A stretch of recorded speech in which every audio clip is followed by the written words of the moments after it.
This is VSiN PrimeTime. Live from the Circa Sportsbook in downtown Las Vegas on VSiN, the sports betting network. Yo, what up and welcome in. It is VSiN PrimeTime, 4 hours on tap, and we are excited. Why? Well, it is Masters Week. The National Championship is in the rearview mirror, thankfully. Mitch Moss and I have worked on repairing our relationship. It's going to take some time, as any broken relationship will take, but we have a great show in tap. Sam Cooney is going to be with us, Masters preview from behind the counter here at Circa. He'll actually be in studio, get the perspective of what's going to go down at Augusta. You'll notice a theme throughout the show here today. Jeff Sherman, talk a little association. It's a massive card today and an important one at that. We'll also talk a little Masters. Matt Grill at 8:30 Eastern is going to join us from DraftKings, get his perspective on what's going to happen this week at the Masters. And then Chris Powers will be with us at 9:30 Eastern to get us ready for Augusta National. Yeah, there we go. The Masters. That's what I was going to say. Hey, what's Augusta. I'm blanking on the vegetation. What's the famous vegetation that's out there? The azaleas. Yeah, the azaleas. Like there we go. Yeah, the azaleas. Yeah, I'm not a garden guy. Yeah, I can tell by the way you pronounced azaleas. Right. Azaleas. All right. Never worked in a garden, my friend. All right, we do have, as I mentioned, though, a lot happening. We are VSiN PrimeTime. We will continue to do our in-game analysis as the day and the evening rolls on, but we should hit the 4 NBA games that are set to get started here in the next 10 minutes, Matt. And you know where we're going. Oh, yeah. What's at the top of the list here right now? NBA. No, I mean game-wise in the NBA. Well, I would What's about to get started in 10 minutes? Game of the night's going to be later this evening. Although I would argue this game that I'm referring to deserves to be the game of the night. Well, it's going to be that Southeast Division clash. That's right. Hawks and Magic. Let's do it. Orlando down to a 3.5-point favorite at some spots with a total of 222.5. Some spots, though, still sitting strong at 4.5. In fact, a wide variety of numbers here. If you have ESPN Bet, you can lay 3.5 for the Orlando Magic. And if you have any other shop, you can take 5 with the Superbook, South Point, and some others, including BetOnline and other spots around, across the shore that have a 5.5 out there. So we'll see where this closes. Point here is that there is a wide variety of numbers. Injury report pretty clean for both teams. Really at stake, as we have discussed multiple times here, will the Atlanta Hawks be able to hold on? At one point led by 2 games in this division. Now they are down by 1. Got a 6-1 ticket on them to win the Southeast. I need this thing like blood. Well, you just put a bunch of money in your pocket from the national championship. What are you talking about? No, it doesn't matter. I need this like blood, and not as much as I could have. You're trying to buy a house, right? I am. Got a wife and 2 kids trying to buy a house, so you need this money. I mean, I said that to the basketball gods, and they didn't really seem to care about that over the weekend. Yeah, they didn't help you out. The NBA gods have didn't help you out on Saturday, did they? I was showing pictures of my young children to the sky, just hoping for one good thing to happen to me. But I'm glad Mitch could finally get a win. He needed it. He did. Rich get richer. I never said that. Now, it's actually a hell of a night in the NBA. Heck yeah, man. You've got Celtics, Knicks. How about T-Wolves, Bucks? I mean something. Lakers, OKC. Didn't we just see this? I get a sense of deja vu. We did. Lakers, OKC on the schedule. And Warriors, Suns, and it looks like the Suns are going to be shorthanded tonight. Yes, they are. So, you know what? The other games in this window, not really great. Let's roll through the injury reports really quickly before we get to what is our game of the night. Chicago Bulls, the Cleveland Cavaliers. We saw this open up at 9 with a total of 238.5.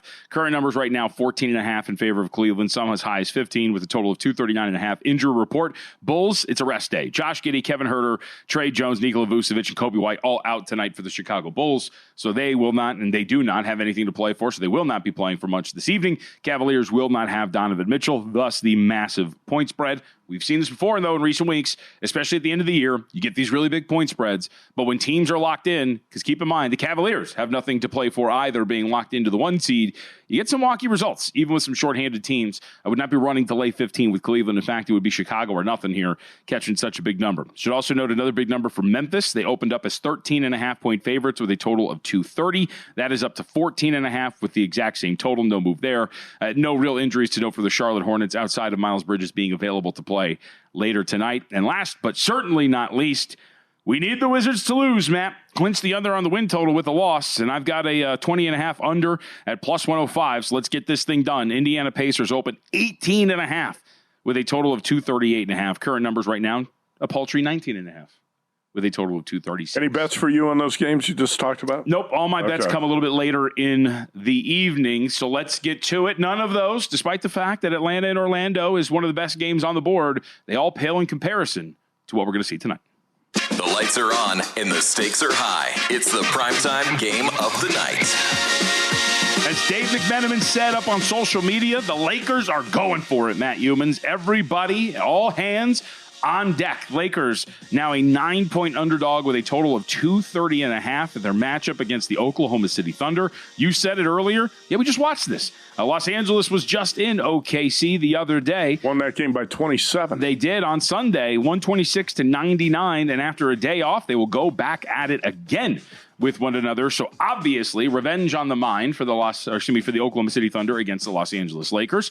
Should also point out that some would say the Lakers have a matchup that goes in their favor, their size, at least at the wing positions. Luka Doncic, LeBron James. So is this actually one of those where the mass media the mainstream media, try to convince you that the Los Angeles Lakers have a shot against the Oklahoma City Thunder should they meet in the postseason? Well, why is this matchup going to be different than the one 2 days ago? You tell me. I would say, so first off, I think you just generally, when you get smacked in the mouth like that for OKC, you're probably going to have a more focused effort. Much like we were talking about with the Cleveland Cavaliers, Oklahoma City has nothing to play for. They have lost 2 straight now, and I think it's in large part because they are a team that has a 15.5 game lead for the 1 seed and are just looking ahead to a postseason to please begin. So do they care about this game tonight? And if they do care, it's because they got beat. Yes. Pretty bad 2 days ago by the Lakers? I would think that's going to be a very big part of it here. We should also point out there was a massive discrepancy from beyond the arc for the Los Angeles Lakers in that game. They went 22 of 40 from beyond the arc compared to just 12 of 37 for the Oklahoma City Thunder. So the Lakers made 10 more threes, shot about 55% from beyond the arc. One would assume that does not repeat itself. But I think what's going to be more interesting is, again, how the Thunder deal with the size on the wing that the Lakers boast. Luka Doncic is a pretty big dude who's sitting there like that 6'8", 6'9", with a very big frame and size. LeBron James, same thing. And both of them had pretty solid games. Luka himself, a Thunder killer, had 30 points, 7 rebounds, 6 assists on 11 of 20 shooting. And you don't really have the qualitative size to go after Luka on defense, the Thunder. I think it's one of their little weaknesses, right? Lou Dort is a fine defender, and that's really all you got. Shai Gilgeous-Alexander gives up some weight to Luka Doncic. Jalen Williams gives up some weight to Luka Doncic and LeBron James. They don't really have much that can go after him, unlike the team that you and I watched last week, Golden State Warriors, right? You got Draymond, you got Jimmy Butler. You have the 2 guys to match there. Oklahoma City, I don't really think has that. So that's going to be pretty fascinating. If they, again, Doncic and James, have a pretty big convert at a really high rate and give them a lot of problems, this actually might be a matchup that works in their favor. But I'd also say it's going to be a lot more even for OKC because I don't think the Lakers are going to shoot 55% from 3. I wouldn't think so. Actually, it's just strange to see a team win by 27, turn around 2 days later on the same floor and be a 9.5-point dog. Yep. Now, we should note I this understand. Is the same number that they played at on Sunday. So this closed the 8.5, 9 at most spots. Lakers, all hands on deck? Yeah, McMenamin tweeted that out. Yeah. Looks like everybody's going to be out there when you're talking about, I think the way that McMenamin put it was Lakers are going for it tonight, even though there's not much. But Luka Doncic, LeBron James, Dorian Finney-Smith, Austin Reeves, Gabe Vincent have all been upgraded to probable. That was as of 2 hours ago. All right, so is this game going to tell us anything about whether the Lakers are legit contenders in the West? I don't know, because I am a very big proponent, and I told the guys this on the morning show this morning. I'm a big proponent of, styles make fights in the NBA postseason. Matchups are the end-all, be-all when it comes to deciding who is going to win a playoff series. We see it time and time again. I think that this would maybe dictate if they can be feisty and or upend the Oklahoma City Thunder in a series against them.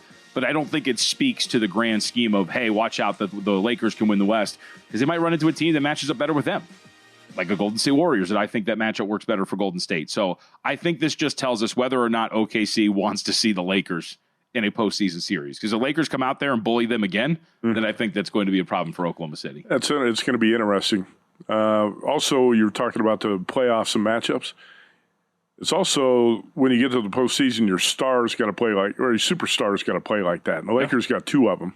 Yes, they do. Right? And if they play at the highest level, I think they could knock off some teams like this. I'm still having a hard time defining the Lakers as serious contenders to win the West. I agree. But I tell you what, if they go to OKC, I guess they stay there. They've stayed there the last 3 days, right? It's not quite like staying in South Beach, is it? No, it's not. So they should be more focused on the game. If the Lakers can go out there tonight and hand it to OKC or even win the game or take it to the wire, I think I would take this team a lot more seriously headed into the playoffs. If they go out there and get their butts beat tonight, I would say the Lakers are who we thought they were. Yes. Probably just a team that can win a playoff series or two, maybe. Yes. Well, and look, their defense has been all over the place over the last, 15 odd days, a little bit more. And that's another thing. You come out there all of a sudden and you have an elite defensive rating. You play extremely well, similar to what you did against Houston when you went out there and you beat them. But in between are a bunch of really poor defensive performances, and they've been all over the place in that regard. So I'm with you. Very interested to watch tonight, see what this means for their matchup. Should they meet the Oklahoma City Thunder? As the seeding stands now, they would not meet OKC until the Western Conference Finals, should they get there, because I believe they are the 3 seed right now. Yeah. So obviously that means you wouldn't meet them until you get to the end of the road in the Western Conference. But it's going to mean a lot. And the other thing, big picture, you're pointing out, I think this also it's just a little thing to look out for OKC. I think, again, this is the Western Conference, the Oklahoma City Invitational. But there are some teams, as you know, that have some pretty big-bodied wings that can give them some problems. The Clippers also come to mind, where you have a Kawhi Leonard that could really give them problems they don't really have any matchups for, or a big-bodied point guard like James Harden, who can go after some dudes. So I think it's going to be pretty interesting to see how the Oklahoma City Thunder deal with size along the perimeter, and if this is going to be something that will bother them. This West race is crazy, man. It's great, dude. Lakers in the 3 spot, 4 through 8, separated by a half game. Yep. And one of them just fired their coach today. I don't. That had to be something behind the scenes that was brewing, right? Hey, speaking of behind the scenes, VSiN.com/subscribe. This has been out there for a while. We were talking about it. Through August 1st, less than $60 gets you everything we do up on the website. Go to VSiN.com/subscribe and get the deets.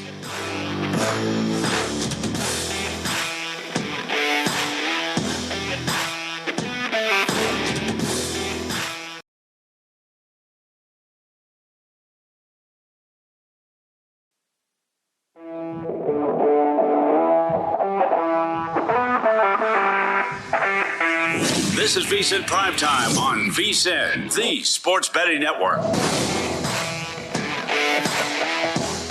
right, welcome back in to VSiN PrimeTime. You hear the chortle of one Matt Youmans asking me to do extra work. I was like, yeah, I saw that. I'll take care of it at some point. And joining us at the desk here, Sam Cooney from Behind the Counter here at Circa. Spry, ready to go. I mean, you're not tired at all. What's going on? I don't know about that. It's been a long couple of days, so I'm looking forward to some rest for sure. All right, so let's start. I wanted to start with a general question here, as I don't know if you know this, but they've played the Masters quite often. Yes. So we have quite a sample size of data in course history for these guys. Course history is obviously a very important tool when you're talking about handicapping these tournaments. So how does that factor in when you're talking about setting these odds? And is this a tournament which adds to the predictivity? You can actually predict this with relative ease in comparison with predicting events. For sure. It's definitely the tournament that course history matters the most at, as you guys are well aware, I'm sure. And there's guys that have way more experience than others, so that makes things interesting for sure. Reminds me of when I was at the doctor's office a year ago at this time. Uh-huh. And she asked me what we were doing at work this week. And I said, talking about the Masters, first golf major of the year. She said, oh, where are they playing the Masters this year? I said, same place they played it the last 100 years. All right, so who jumps off the page to you, Sam, when you're looking at course history? And I guess we know Scotty Scheffler for sure. But move beyond Scotty, the plus 450 favorite here. And who are some of the guys you like? I mean, course history-wise, it's hard to get anything past Jordan Spieth. I mean, he's got some of the best course history we've seen here. Scotty himself, same thing. You got a lot of past champions up here at the top. I think nobody's really going to like this answer, but obviously the person that jumps off the page to me is Scotty Scheffler. I think if you can find anything over 5-1, it's probably a pretty good bet. You'd probably have to wait for adjusted odds, right? On Friday, Saturday, if you're going to get more than 5-1 on Scotty. I think there's some. Is there? Yeah, there's a few places that are slightly over 5-1 out there.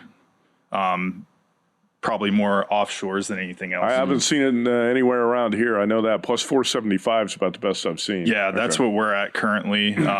We got up to 5-1 and took a couple sharp bets up there. So I think the peak is about 5-1.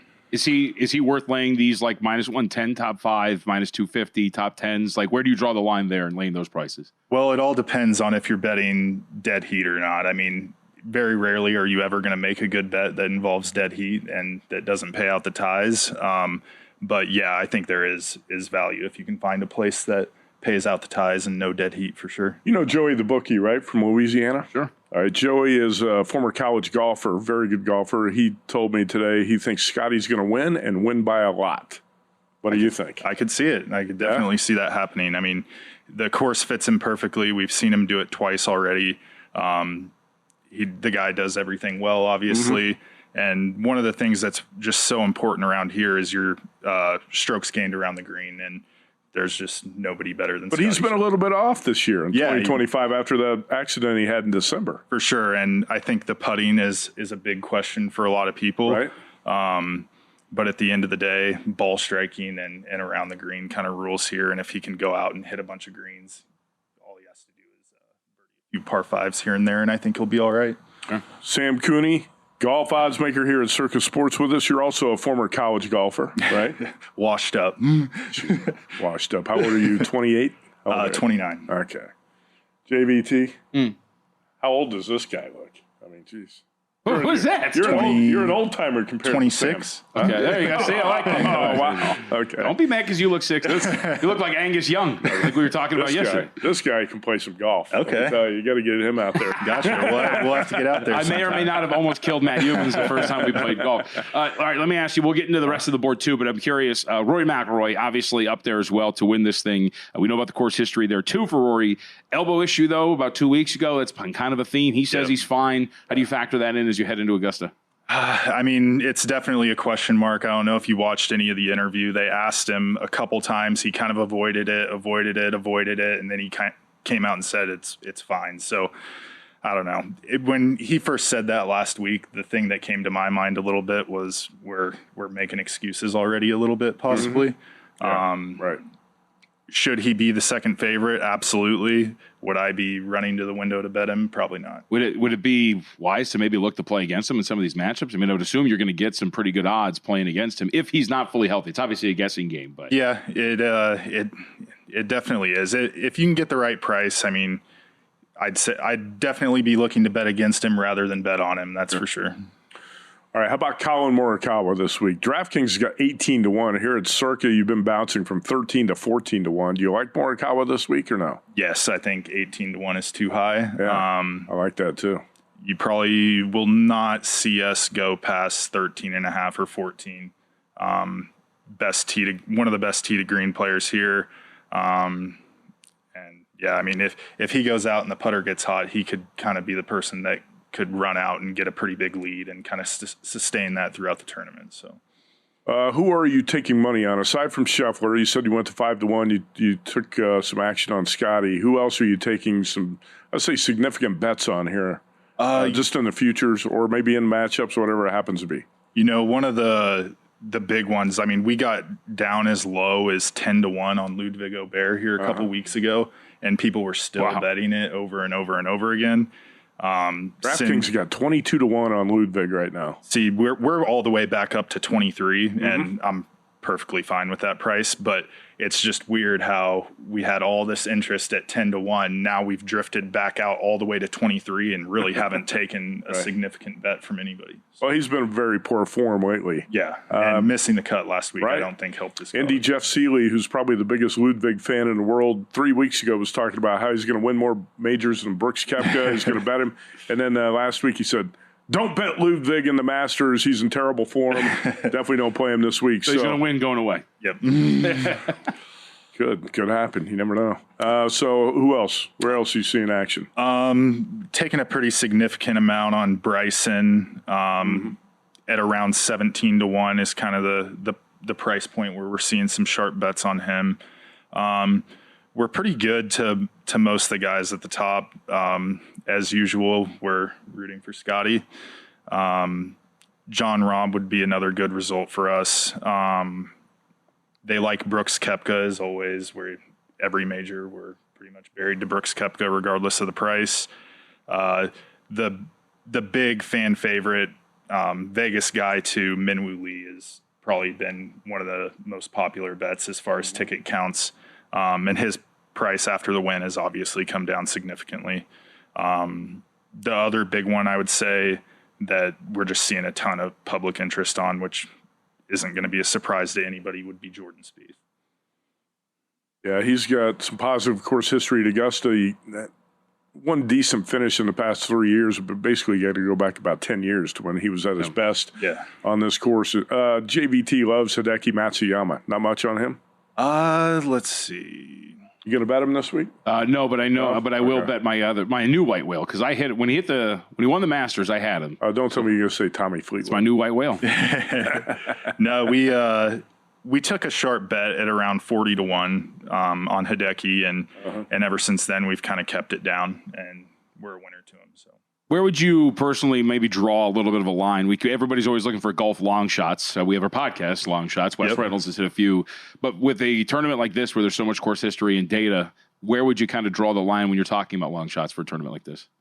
I think that line can probably be drawn about 110 to 1-ish, I would say. It'd be pretty difficult to get somebody to win outside of that. I think we got to go out like pretty far on a lot of those guys to like write bets on them, or else people just aren't interested. In that range is Justin Rose, right? Yeah, I got him 125 to 1 at South Point. What do you have Justin Rose out of here? I think it's right in that range. If that putter gets hot, baby. He does know how to putt. We're at 135 right now. Ooh. See, these numbers drift up at Circa. That's one thing you think, wow. When I bet him 125 to 1 at South Point, he was like 110 here at Circa. One of my favorite things is if you open up the Circa app on the golf odds and you just watch it and you just see them like move every 5 seconds. They're just move and you guys are just going back there tinkering the percentages, doing everything, huh? Yep. We're hoping by tomorrow we can either get it down to, this isn't set in stone or anything, but we're hoping either 19, 18%, somewhere in that range, and probably sustain that throughout the day. And just write a ton of bets. I mean, you really sometimes, I know everybody likes to bet long shots, but you really have to like go out far on some of these guys to get a bet and find out where that is. You got to be betting top 5, top 10, top 20 finishes too. You got to play matchups. Sam Cooney, Circa Sports Golf Oddsmaker with us. Sam, final 40 seconds. So how many futures bets do you actually have right now? I want to say I have about 10 to 12, but I'm not that many, huh? Not 100% sure off the top of my head. Some long one. I mean, the favorite one I have, honestly, that the price has come down a ton is Sergio. I bet him 250 to 1. You love Sergio. Just favorite golfer. It's ruined the whole segment.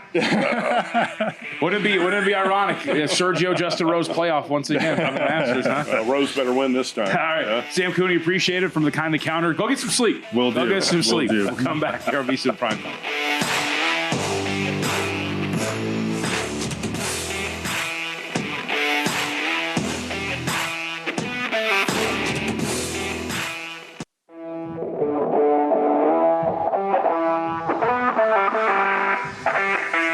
This is VSiN PrimeTime on VSiN, the sports betting network. Matt, I had to keep wrangling you in here. I know that you're distracted by this Magic Hawks matchup on our television. 20 to 15 Magic right now, and I'm trying to live bet this thing. Anyway, what'd you have? Yeah, what's your angle? What's your angle? What you looking for, huh? I'm looking for a fat number on the Hawks. You might get it because the Hawks are not playing very well at this point. This is going to be very disappointing. It's going to be another year in which I have burned my money on the future prospects of the Atlanta Hawks. And I'll be ready to give up next year until they look good and I do it again. Trae Young? You need this one tonight. Right? Oh, yeah, it's over if I don't. I don't think they clinch it, but it's pretty much over if the Hawks are going to do this because that's a tiebreaker. It's another game they fall back down by and yada, yada, yada. So I know that this has been the hot topic in NBA circles, the Southeast Division race. It's been more of like a tortoise race between two of them. But still, a big three there, and we have a 20-18 lead for Orlando. We talked about our game of the night. We should note that coming up in 9 minutes, we have another contender for game of the night, only because we have two contenders going at it.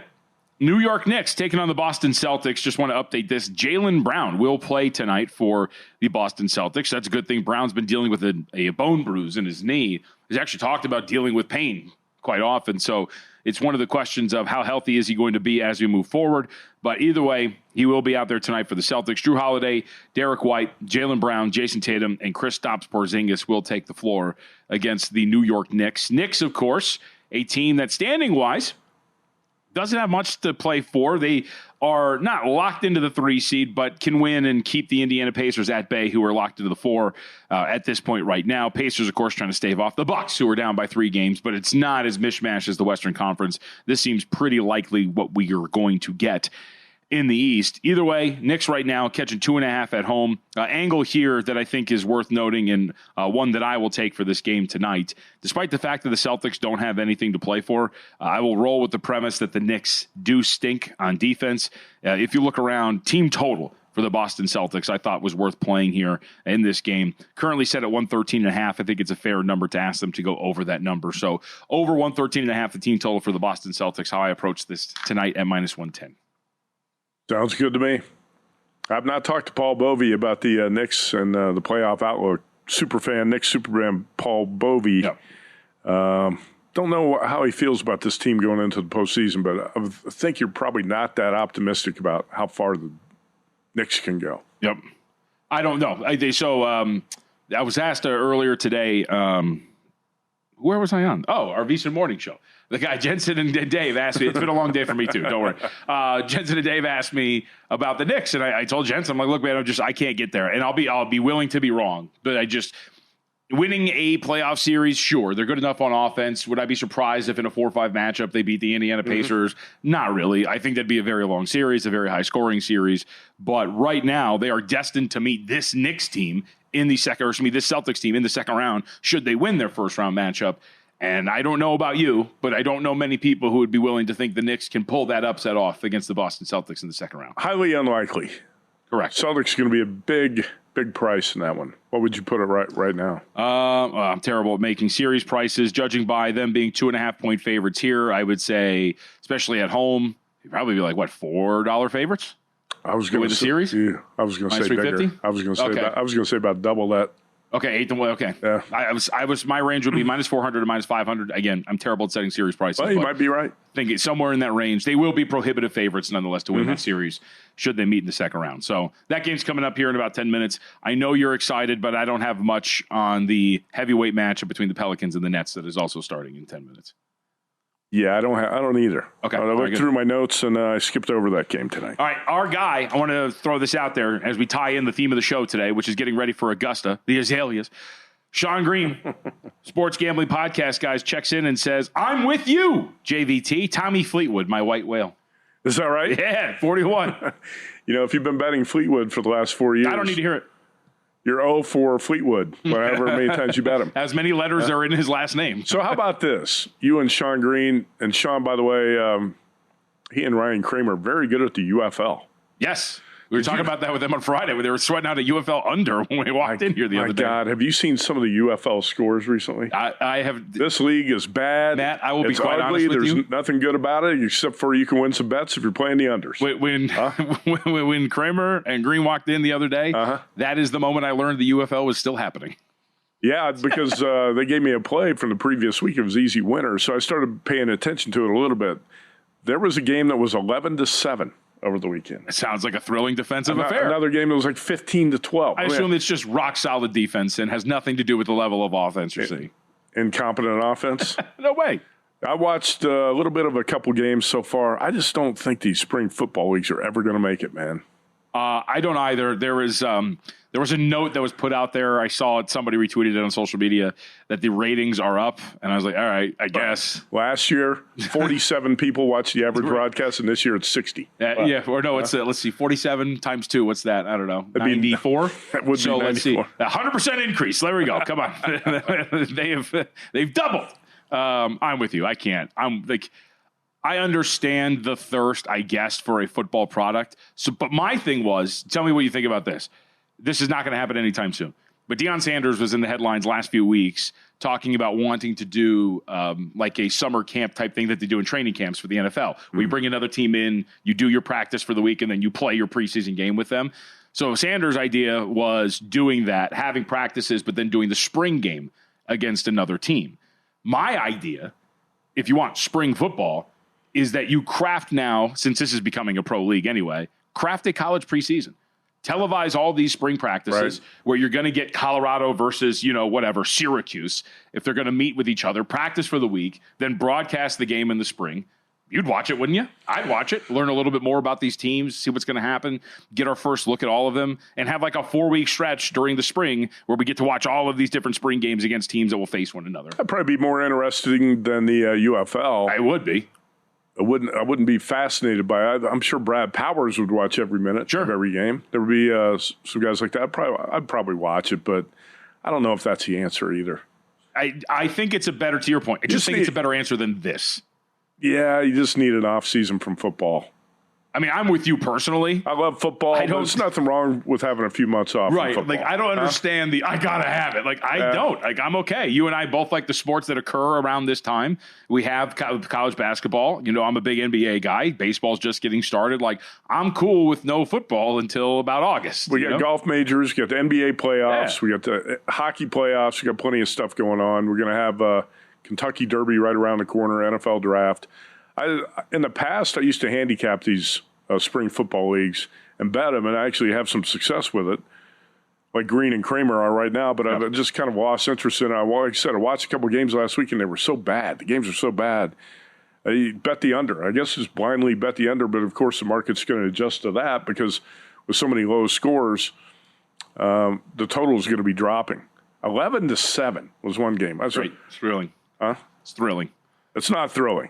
It's far from it. But So I digress, and I do. I thought for a second I heard your phone ringing. For those who don't know, your phone, when people call you, dogs are barking. It is. Yeah. Well, they're barking right now. End of the first quarter. The Indiana Pacers closed. Remember, we were talking about this earlier, as 19-point favorites in that game.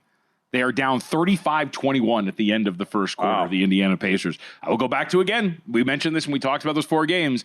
The end of the season is a little weird. You have teams that are kind of locked in. You don't know exactly what their effort level is going to be like, what their rotations are like on a day-to-day basis because you're just trying to get some guys some rest. You maybe won't play your usual spin, whatever it is. And Washington, a team with nothing to lose, is going to give a pretty good effort, up by 14. The 19.5-point favorite, after one quarter, laying 7.5 down by 14 at the end of the first quarter, with a total of 230.5. Well, it might be a good live betting opportunity if we were watching the game and on top of that right now, but we're not, right? I'm scoreboard watching a little bit here, and I'll get it up on the laptop because I do need the Wizards to lose. And if you're sweating out a win total like me or Tim Murray, a Wizards team pulling off a victory as a 19-point underdog a week after winning a game as a 14-point underdog, not really the greatest when you're trying to sweat out an under. No, but Tim Murray just finished second, and he won the tiebreaker. Oh, did he win the tiebreaker? He did win the tiebreaker. We'll check out the final standings for the Circa College Hoops Challenge here in a minute. I just want to mention this since we brought it up. United Football League, Week 2. These were the scores. Ready? Ready. Stallions, 21, Panthers, 12. High scoring. Defenders, 17, Showboats, 12. Okay. Renegades, 11, Roughnecks, 9. And in an absolute shootout, Battlehawks, 26, Brahmas, 9. 35 points. It's the highest scoring game. I will defer. You and I are united in our stance that this league might stink.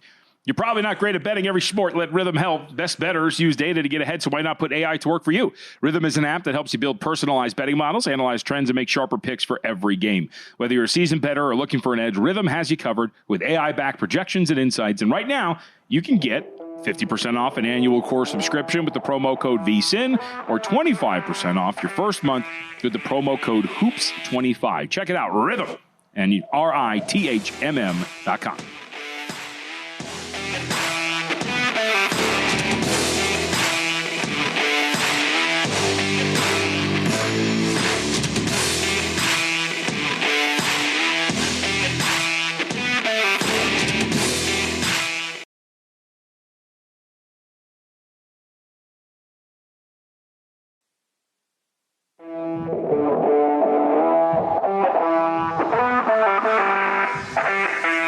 This is VSiN PrimeTime on VSiN, the sports betting network. Man, there's so much happening. It's a full slate in the NBA. Got my eyes on a couple, including we're seeing if maybe the Washington Wizards can pull off the massive upset, 19-point underdogs again, up 35-21 at the start of the start of the second quarter here. If that were to hold, a 12-1 money line price or thereabout for the for the Washington Wizards against the Indiana Pacers. So we'll keep our eye there. Also a 33-all tie between Orlando and Atlanta. On the line, Southeast Division supremacy and a foul on a three-point make. So Orlando is going to go to the free throw line to try to complete a 4-point play. I bring all of this up, and there's so much going on. We don't want to ignore what's happening in Major League Baseball, which we do have potentially an upset brewing here. Dodgers and your boy Wrobleski closed as about $1.80 favorite on the road against the Washington Nationals, and our Lord, pitching pretty well so far. Top of the fourth inning, 5-0, as they would say across the pond. Washington up on top. Yeah, Dodgers definitely hitting some speed bumps on this road trip in Philadelphia and D.C., and I believe this would be what they started 8-0. They would be 9-4 with a loss tonight. Yes, I'm trying to see. My eyesight's not what it used to be, man. I don't think. Yeah, that is a 3 in the loss column. Bill Plaschke would be very disappointed. They're not going to go 162-0. Why not? Are you willing to say it won't happen? Actually, with the loss tonight, that would be 4 losses in the last 5 games for the Dodgers if they can't wipe out this 5-0 deficit. So I guess we can slow down a little bit on the talk that the Dodgers might win 115 games. Well, the other part about this, look, they're a very good team. I'm not going to say it's cooked. They're all over. But the NL West is, I think, a lot more competent than people realized. The Padres are 9-2. Aside from the Rockies, yes. Yes, the Giants are off to a great start. They're 8-2. They've got some nice little pieces in that lineup that have been developing and really getting off to strong starts. The Diamondbacks are even kind of scuffling by their standards. They're 5-6. They've lost 3 straight, but we know that they're capable of slightly better. So the NL West is not going to be this runaway, I think, that many thought with the Los Angeles Dodgers. Could we actually see, do I dare say it, minus 525 to win the division? Don't we start looking elsewhere? I don't know, because, we could talk about that now, and then we could be sitting here in the middle of July looking at the Dodgers 15 games up in the division. Sure. Right? I find a hard time believing that the gap between them and these teams that I've watched in the early going, one of which I believe in and have an over on the win total in the Diamondbacks, that they're just that much better than these teams. But maybe I could be wrong, obviously. But Padres' offense has been absolutely fantastic. We know how good the Giants can be, and their pitching staff's actually pretty good, too. Here's the thing. I don't want to pick the Padres or the D-backs or the Giants. I would want to take... Or the Rockies. Definitely not. Well, there's no more teams. Right. No, I'm saying that take the field. Take all 3 of them against the Dodgers. Okay, yeah. I don't want to try to pick which one. I mean, to your point, they're minus 525 to win the division, right. So you get a good price on the field. Take the field and say, hey, maybe one of those 3 can sustain it and, still be there with the Dodgers, sure. Down the stretch in September.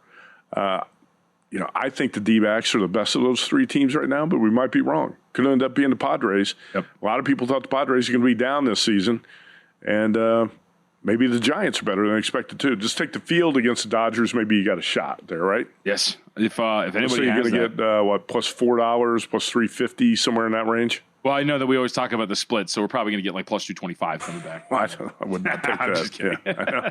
I was going to say it might be plus 350. Yeah. Hopefully it's a little bit better than that. Yeah, one would hope maybe 4-1, but the overall premise, I would agree with the fact that I want to take my shot, but you're right. Do I want to put all my eggs in one basket, or do I want to put all the baskets with my egg? I guess. Get 3 shots, 3 eggs. Yeah. Padres, D-backs, and Giants. So Giants right now, currently.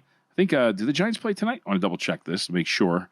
I don't believe we do. Oh, yeah, that's right. They get the Reds. Reds have actually been playing a little bit better. All of a sudden, not getting shut out. That's later this evening. Giants, about $1.35 favorite. Landon Roop on the hill. Nick Lodolo is going to oppose him. Lodolo off to a pretty good start, 12 2/3 with a 0.7 whip. He has not been allowing any base runner, sub-2 ERA. Off to a great start. And underlying metrics would say for the Reds and Lodolo that there's maybe some validity to what we have seen from him so far. So very much looking forward to that tonight, this evening in San Fran. That's just always interesting early in the baseball season. Every year how so many people overreact to some things that happen in the first couple weeks, right? The Yankees hit all those home runs, torpedo bats. Yep. They're going to change the game, JBT. Well, guess what? The Yankees got shut out again today in Detroit. What? 5-0. Got beat what happened? again. I don't. Well, they ran the Yankees beat writer tweeted out during the mashing of Nestor Cortez. What's everybody worried about with this lineup? Guess what? They actually faced a really good pitcher today. Yep. And got shut down again. Uh-huh. Skewball. So that's what happens when you run into better pitching and guys who aren't Nestor Cortez and pitchers of that level. Skewball shuts them out, and the Yankees 3 straight go down losses today. for the Yankees, and the Tigers go for the sweep tomorrow. How about that? Yep, Jack Flaherty will get the start for Detroit. Dylan Cease is going for the Padres tonight in Sacramento against the A's, and that's interesting because that total is 8. And Matt Shrewsbury, the parlay king from Fresno, California, who also happens to hang out in Sacramento once in a while, he said that ballpark up there, especially when it gets warmer, is going to be an absolute launching pad. And these totals hanging right around 8. I don't know what the temperature is up in Sacramento tonight, but Dylan Cease, that's actually a decent pitching matchup too. You'd think these pitchers are not going to get lit up tonight. But Padres minus 125, total of 8.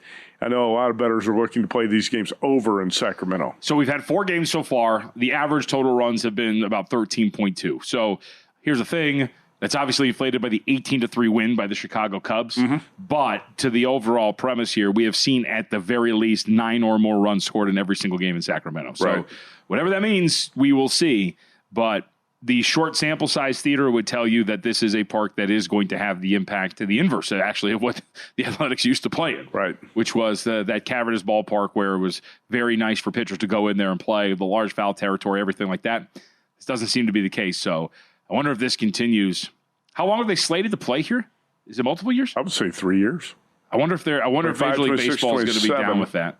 What's that? If it's the ballpark that the early sample size tells us it is. If we're getting these ridiculous high-scoring affairs, if baseball's just going to make, that's fine, we'll deal with it for 3 years, or if they would look to maybe force the issue and move them somewhere else. That's all. Just a thought. Would they be happy with these high-scoring games the way that they have been?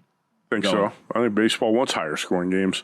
You know what? You can't play the A's games out at the park in Summerlin here in Vegas. No, those games would be like 21-20. It look like those would be slow nuts. pitch softball scores. That I kind of want to see it one time. I love the park, but you can't push the fences back. Yep. Because it's up against the Golden Knights practice facility. You wouldn't be able to put enough seats in there. It's played at altitude where I feel like a lot of games, and I've seen it. I went to a college game out there, UNLV Hawaii baseball game. It was like 25-15. What's also can you imagine what the totals would have to be set at? Of course.